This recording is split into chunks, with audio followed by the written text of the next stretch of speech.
Hello, আসসালামু আলাইকুম। একটা রান্না নিয়ে চলে আসলাম। দেখুন, আমি এটা বানাচ্ছি। এটা কে খেয়েছেন এইভাবে দেখুন, তো বলতে পারেন। দেখুন তো কে খেয়েছেন এটা।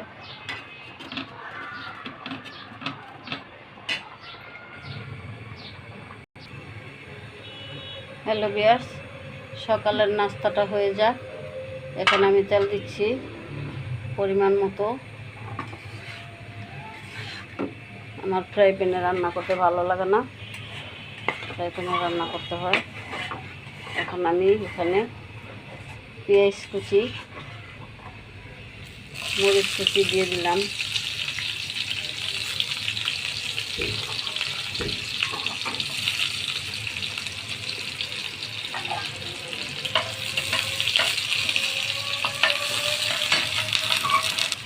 আমার পেঁয়াজ কুচিটা ভাজা হয়ে গেছে, তা আমি এখানে দিয়ে দিচ্ছি টমেটো দুটা।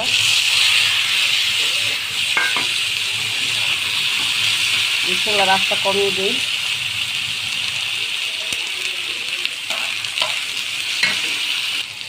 এখানে স্বাদ মতো লবণ দিয়ে দিচ্ছি। এখন নাড়া দিতে হবে। চুলার আঁচটা মাঝে রাখা যাচ্ছি। এখন আমি একটু ধনিয়া পাতা ছড়িয়ে দিলাম। দেখুন, ধনিয়া পাতাটা আপনারা দিলেও পারেন, না দিলেও পারেন, এটা সমস্যা নেই, কিন্তু ধনিয়া পাতাটা দিলে একটু গ্রানটা ভালো হয়। এখন একটা ডিম দিয়ে দিচ্ছি আমি। দেখুন, ডিমটা দিয়ে দিচ্ছি। তবে চুলার আঁচটা আর একটু বাড়িয়ে দিই, যাতে ডিমটা একটু ভালো করে হতে থাক। এটা যারা সৌদি আরব ছিলেন একমাত্র এটা বলতে পারবেন এটার নাম কি। তারপরও আমি এখন বলে দিই।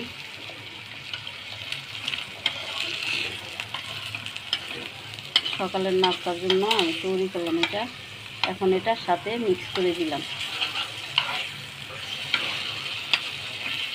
একটু ডিমটা একটু পরে মিক্স করলাম, একটু আনাম থাকবে তার জন্য।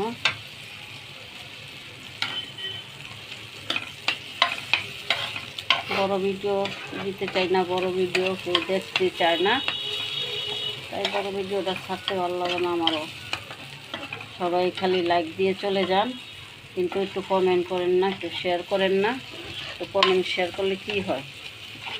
আমি তো সবাইটা কমেন্ট শেয়ার করি, হাতের সামনে পড়লেই আমি কমেন্ট করি, শেয়ার করি, লাইক করি। আমার শুকশুকাটা হয়ে গেছে। ডিমটা দেওয়ার সাথে সাথেই আপনারা নামিয়ে ফেলবেন। দেখুন, ডিমটা সিদ্ধ হয়ে গেছে, তাই নামিয়ে ফেলবেন। ভিউয়ার্স, আমার নাস্তাটা গরম গরম হয়ে গেছে। দেখুন কেমন লাগে, এইভাবে আপনারা করে খান। এটার নাম হয়েছে চাপটি। আমাদের মানে পল্লী এলাকার ভিতরে এটা চাপটি বলে, আর এটার নাম হয়েছে শুকশুকা। যারা সৌদি আরব ছিলেন তারাই একমাত্র চিনবেন এটার নাম শুকশুকা। আল্লাহ হাফেজ। আমাদের জন্য দোয়া করবেন, আমারে ফলো করুন।